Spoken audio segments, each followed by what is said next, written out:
salawasna kedah ngagunakeun bahasa lemes, bahasa loma atau bahasa kasar ge tiasa digunakeun nalika hideep nerjemahkeun. Nanging kumaha ngalarapkeunna sangkan hasil terjemahanana marenah pikeun dibaca. Yuk urang guar sasarangan dina video pembelajaran terjemahan.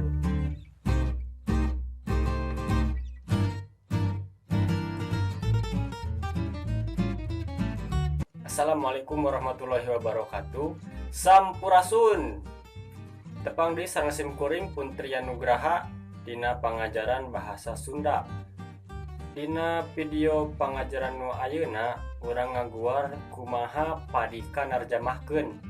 Cara-cara narjamahkeun supados hasilna merenah pikeun dibaca eusina oge kahartos keneh ku urang. Nah, sateuacan lajeng kana kumaha carana teh hideep kedah apal heula naon nu dimaksud tarjamahan. Tarjamah teh asalna tina bahasa Arab nyaeta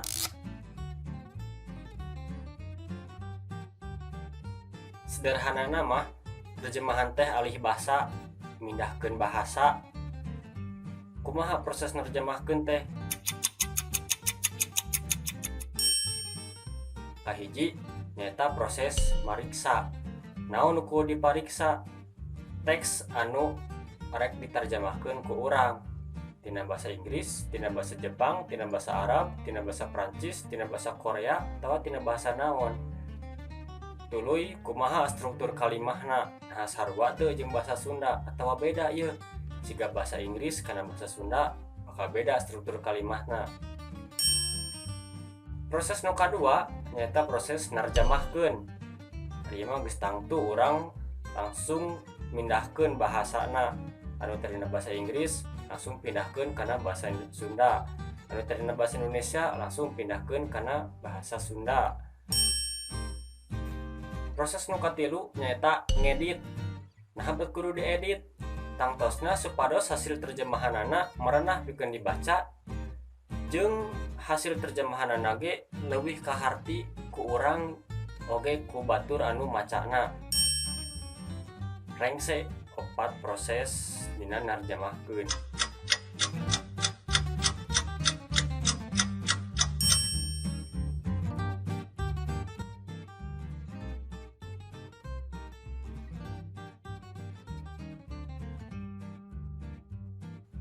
Aya sawatara hal anu kudu diperhatikeun nalika urang narjamahkeun.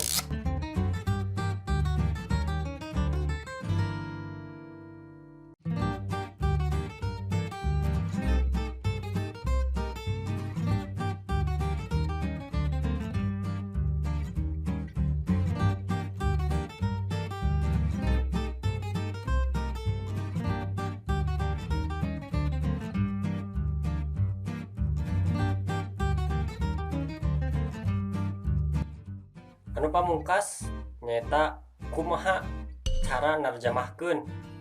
Aya 4 cara pikeun narjamahkeun. Nyaeta bisa per kecap, bisa per kalimah, bisa idiomatis, atawa bisa oge saduran. Nu kumaha ari narjamahkeun per kecap? Nyaeta mah kantun terjemahkeun sakecap-sakecap. Sakecap ieu I, abdi, love, bogoh, you, anjeun, abdi bogoh anjeun. Narjamahkeun per kecap eta cara paling gampang. Nanging kirangna kadang hasil terjemahanana kirang merenah pikeun dibaca deui. Jeung deui maksud dina hasil terjemahanana ge teu nepi. Nu kadua nyaeta narjemahkeun secara per kalimah atawa semantis. Cara ieu mah kabilang narjemahkeun bebas. Nyaeta urang bisa maca heula sakalimah atawa saparagraf. Tos kitu nalika tos katangkep yeuh naon eusi dina kalimah ieu teh, naon eusi dina paragraf ieu teh, langsung we ku urang tarjemahkeun ngagunakeun bahasa sorangan. Nu penting naon rasana masih beunang. Nu katilu terjemahan secara saduran. Saduran mah leuwih bebas deui tibatan anu per kalimah tadi. Soalna naon aya dina saduran mah salian ti mindahkeun bahasa Urang oge mindahkeun alam, mindahkeun rasa jeung segala rupana bisa dipindahkeun ku urang. Contohna urang tadina maca puisi bahasa Indonesia, ku urang rek disadur ye. Bisa disadur kana sajak deui bahasa Sunda, bisa disadur jadikeun carpon ku urang diparafrasekeun, bisa disadur jadikeun lagu ku urang. Cara nu kaopat nyaeta cara idiomatis. Eta mah khusus pikeun narjamahkeun peribahasa. Nah bet khusus sagala. Hidup kudu inget nerjemahkeun peribahasa mah ulah diterjemahkeun per kecap, ulah diterjemahkeun per kalimah, atawa ulah oge disadur. Nanging kudu kumaha atuh? Nah, nalika hidup manggihan peribahasa, hidup kudu apal heula naon arti dina peribahasa ieu.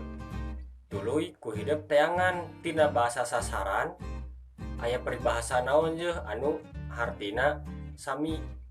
Contona dina bahasa Indonesia aya peribahasa air susu dibalas dengan air tuba. Ulah diterjemahkeun jadi cisusu dibales ku cilencang. Eta mah salah pisan.